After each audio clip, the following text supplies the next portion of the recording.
Sono passate poche ore dal venire a conoscenza che purtroppo Eddie Van Halen non è più tra noi e io non sono solito pubblicare post o pubblicare contenuti riguardo ad artisti che ci lasciano nei vari social media. Non è una cosa che tendenzialmente faccio. Tuttavia, nel caso di Eddie mi sembra doveroso fare un'eccezione perché Eddie comunque ha significato molto e significa molto per me e pensandoci in queste ore mi sono venuti in mente un po' di aneddoti e eh,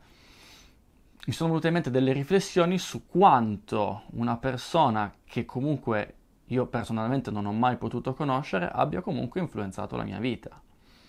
E mi sono venuti in mente quindi alcuni aneddoti che volevo raccontarvi, volevo condividere con voi. Il primo risale al lontanissimo 2006, quando frequentavo il master di chitarra rock di Donato Begotti. E ricordo che in quel tempo erano i primissimi tempi di YouTube, perché YouTube, se non sbaglio, ehm, aprì i battenti nel 2005 e nel 2006 Donato già era pronto a farci registrare dei video per promuovere il corso e far vedere eh, quanto valessero i suoi allievi. E io sono stato tra i fortunatissimi a essere scelto, eravamo in tre se non sbaglio, a essere scelto per la prima tornata di video. Eravamo io, Matteo Cerboncini e Bruno Di Giorgi, che saluto caldamente. E Bruno e Matteo dovevano suonare,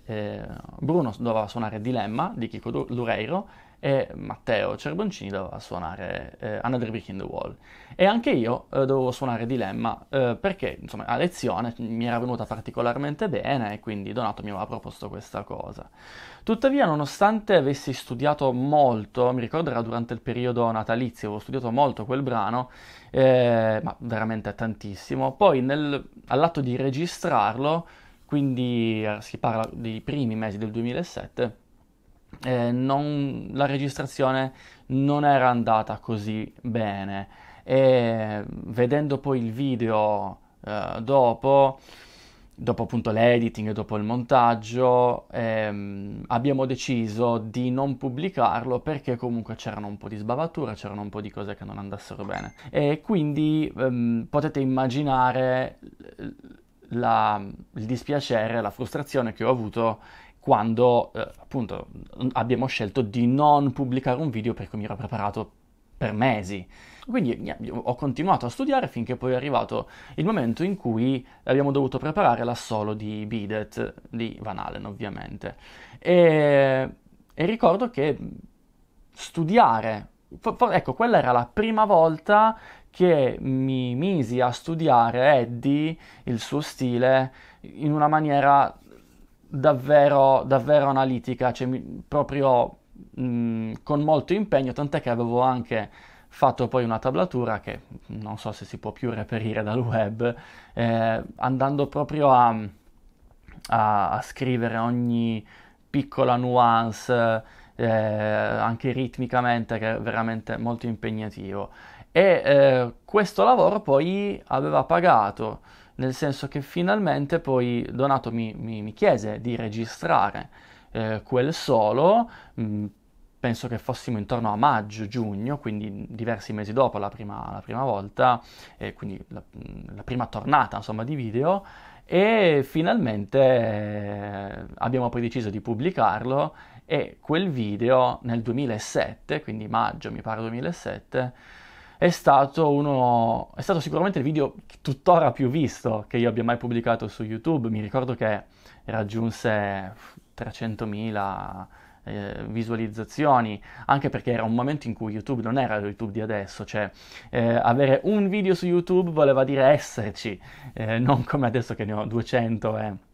sicuramente, e non faccio i numeri che ho fatto. Quel video, l'originale poi è stato tolto, è stato ricaricato poi sul canale di Donato, eccetera, ci sono varie vicissitudini, ma è stato davvero molto molto importante. Figuratevi che ricordo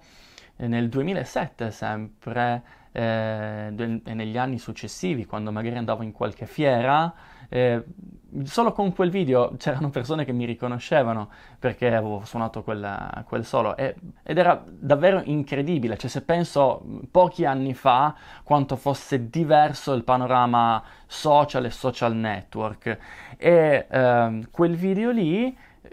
in realtà mi ha portato a poter lavorare anche e prendere dei lavori anche importanti per numerosissimi anni a venire. Addirittura nel 2013,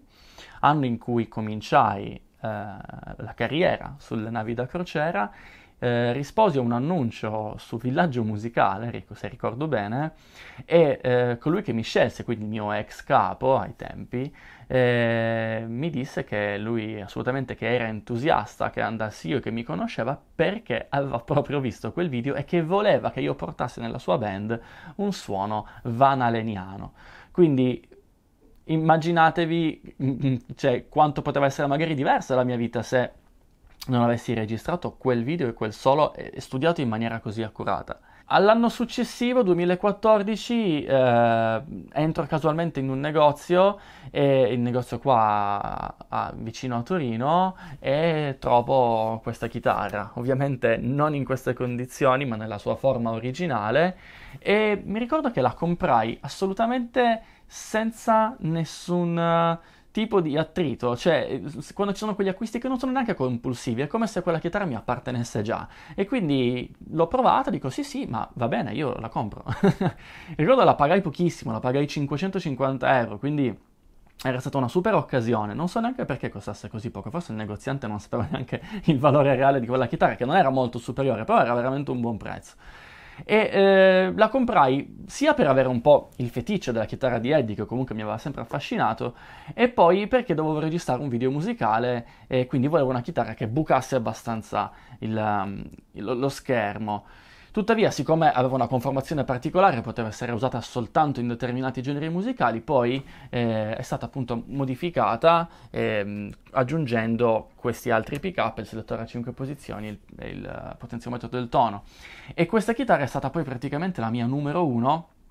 negli anni successivi, specialmente dal 2017 in poi, quando sono ritornato poi sulle navi da crociera dopo uno stop abbastanza lunghetto, insomma, di un paio d'anni, non proprio voluto. Ed è stato un periodo molto molto difficile in realtà della mia vita e questa è stata la chitarra che mi ha fatto tornare, cioè che mi ha accompagnato più che altro, mi ha riaccompagnato nel mio lungo viaggio e anche lontano, viaggio impegnativo perché il primo contratto che feci nel 2018 era in Australia. Io in quella situazione ero anche band leader, quindi avevo una grande responsabilità, una band appunto da dover gestire, anche se ero, diciamo, accompagnato dal mio socio Stefano Incani, e però questo era lo strumento che ho portato con me in un'avventura che in quel momento, nonostante io magari adesso ne parli in maniera molto, molto tranquilla, era davvero, insomma, stressante perché arrivavo da una situazione molto, molto difficile ed era, diciamo, un impegno davvero, davvero grande. Andare via comunque per 4 mesi dovendo gestire una band era davvero, insomma, una cosa di un certo tipo. E lo strumento di cui io mi sono fidato è stata proprio questa, la EVH Black and White, che è stata praticamente la mia unica chitarra durante quel contratto, finché poi, mesi dopo, arrivati poi a Tokyo, comprai la Malmsteen Signature, che comunque conoscete bene, voi che siete affezionati, insomma, al mio canale. E poi non finisce qui, nel senso che nel 2018, poi settembre, comincio diciamo, caricare video su YouTube con una certa frequenza. Il vero inizio del mio canale YouTube si può dire che appunto risalga a settembre del 2018, quindi una volta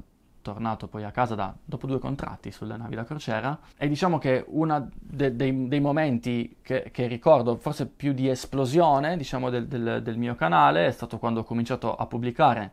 le cover e i sound tutorial della Mumergy 200, e le prime 2 cover con i relativi tutorial erano proprio 2 brani di Eddie, uno Eruption e l'altro Panama, che mi ha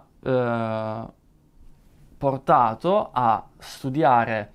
il suo stile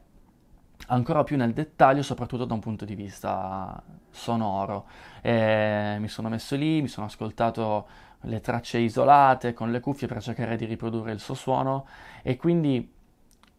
ho riscoperto ancora una volta quanto fosse grande, e ogni volta, ecco, i musicisti del suo calibro, è bene studiarli e ritornare a vedere con le orecchie, diciamo, più mature, che cosa hanno fatto, perché andiamo a scoprire veramente sempre dei tesori incredibili. Quindi lo scopo di questo video non è quello di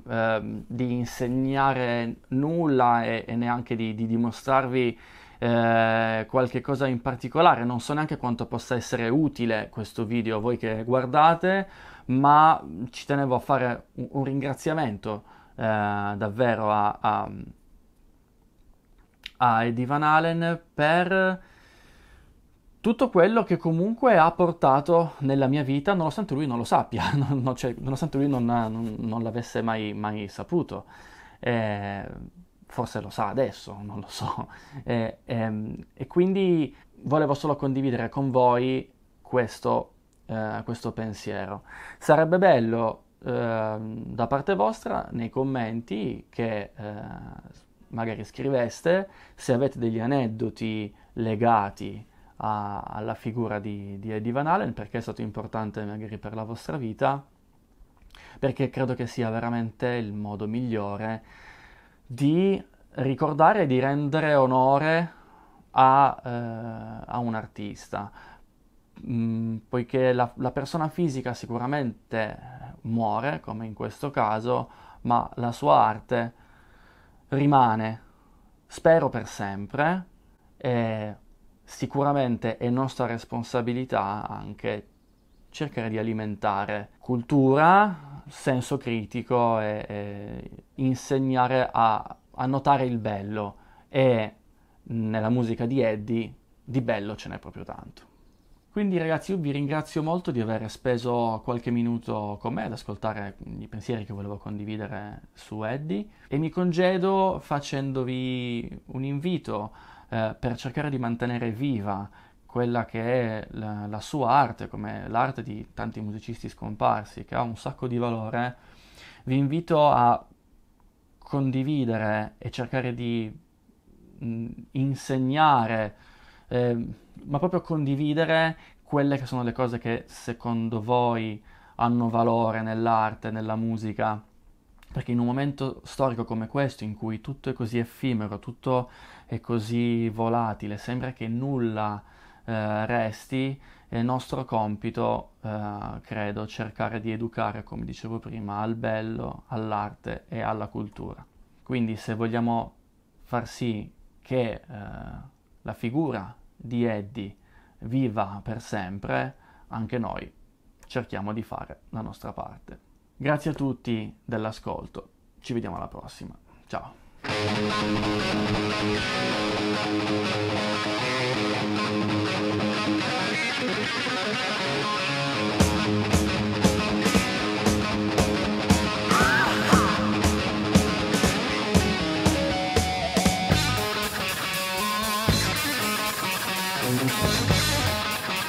Woo!